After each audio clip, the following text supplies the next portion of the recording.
முழுக்க முழுக்க இயேசுவுக்கு முன்னடையாளமானவன். சிம்சோனை குறித்து வேதம் சிம்சோனுடைய பிறப்பு முன்னறிவிக்கப்பட்டது. இயேசு கிறிஸ்துவின் பிறப்பும் முன்னறிவிக்கப்பட்டது. சிம்சோன் பரிசுத்த ஆவியின் ஏவுதலினால் நடத்தப்பட்டான். இயேசுவும் பரிசுத்த ஆவியானவரால் ஏவப்பட்டு நடத்தப்பட்டார். சிம்சோன் தனது மணவாட்டியை சந்திக்கும் முன்பு கெர்ஜிக்கிற சிங்கத்தை சந்தித்தார். இயேசுவும் தனது மணவாட்டியை சந்திக்கும் முன்பு கெர்ஜிக்கிற சிங்கமாயிருக்கிற பிசாசை சந்தித்தார். கெர்ஜிக்கிற சிங்கம் சிம்சோனுடைய வாழ்க்கையிலே திராட்சை தோட்டத்திலிருந்து வெளிவந்தது. திராட்சை தோட்டம் என்பது ஏசாயா தீர்க்கதரிசி சொன்ன பிரகாரம் அது இஸ்ரவேல் வம்சத்தை குறிக்கிறது. இயேசுவும் தனது சொந்த ஜனத்தினிடத்திலிருந்து பரிகாசத்தையும் நிந்தையையும் அனுபவித்தார்.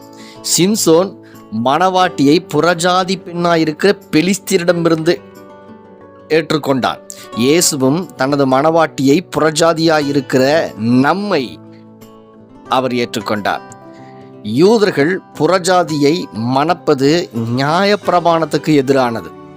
இயேசுவும் நியாயப்பிரமாணத்துக்கு எதிரானவர் என்று குற்றம் சாட்டப்பட்டார். சிம்சோனுடைய வாழ்க்கையில 3 பெண்கள் முக்கியமானவர்கள்.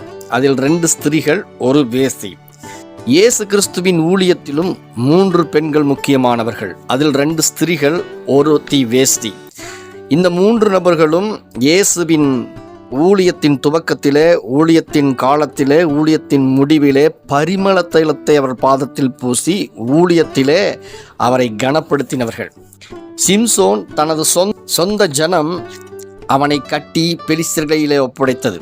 இயேசுவையும் தனது சொந்த ஜனமாயிருக்கிற யூதர்கள் அவரை கட்டி ரோம அரசாங்கத்தினிடத்தில் ஒப்புக் கொடுத்தார்கள். சிம்சோன் தெலிலோல் மேல் வைத்த அன்பின் நேசத்தால் தனது மேன்மையையும் மகிமையையும் இழந்தான். அதாவது அவருடைய தலைமயிர் சிரைக்கப்பட்டது. இயேசுவும் தனது மணவாட்டியின் மீது வைத்த நேசத்தினால் தனது மேன்மையாயிருக்கிற கணத்தை அவர் இழந்து இந்த பூமிக்கு வந்து மனுஷ சாயலானார், அடிமையின் ரூபம் எடுத்தார். சிம்சோன் தனது கண்களை இழந்தார். இயேசுவும் தனது ஆவிக்குரிய கண்களை இழந்து பிதாவை பார்க்க தவித்தார். இந்த பாவத்தின் நிமித்தம் அவர் பாவமாக்கப்பட்டு பிதாவுக்கும் அவருக்கும் இடையே உள்ள உறவு அந்த இடத்துல துண்டிக்கப்பட்டு என் தேவனே என்று அவர் கதறினார். சிம்சோன் பெலிஸ்தியர்கள் பிரபுக்களுக்கு முன்பு, தாகோனின் சிலையின் முன்பு, சகல ஜனங்களுக்கு முன்பு தூண்களின் நடுவே வேடிக்கை பொருளானான். இயேசுவும் மத தலைவர்களுக்கு முன்பு, ரோம போர் சேவர்களுக்கு முன்பு சிலுவையிலே பூமியின் நடுவிலே அவர் வேடிக்கை பொருளாக்கப்பட்டார். கர்த்தர் சிம்சோனை பலப்படுத்தினதினால் தாகோன் சிலை கீழே விழுந்தது. பெலிஸ்தியரில் 3000 பேர் அழிக்கப்பட்டார்கள். இயேசுவை சிலுவையில் அறைந்தார்கள். இயேசு சிலுவை மரணத்தினால் பிசாசை தோற்கடித்தார். பாவம், சாபம், தரித்திரம், வியாதி அவருக்கு முன்பதாக அளிக்கப்பட்டது.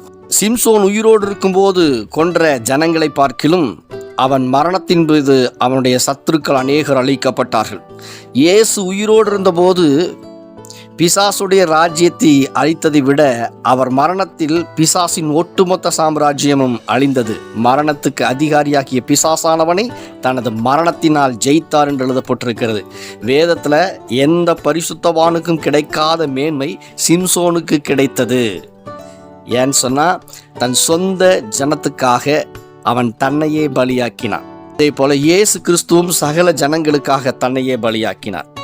சிம்சோனை குறித்து அவனுடைய பெயரின் அர்த்தம் சூரியன். சூரியன் ஒன்றுதான்.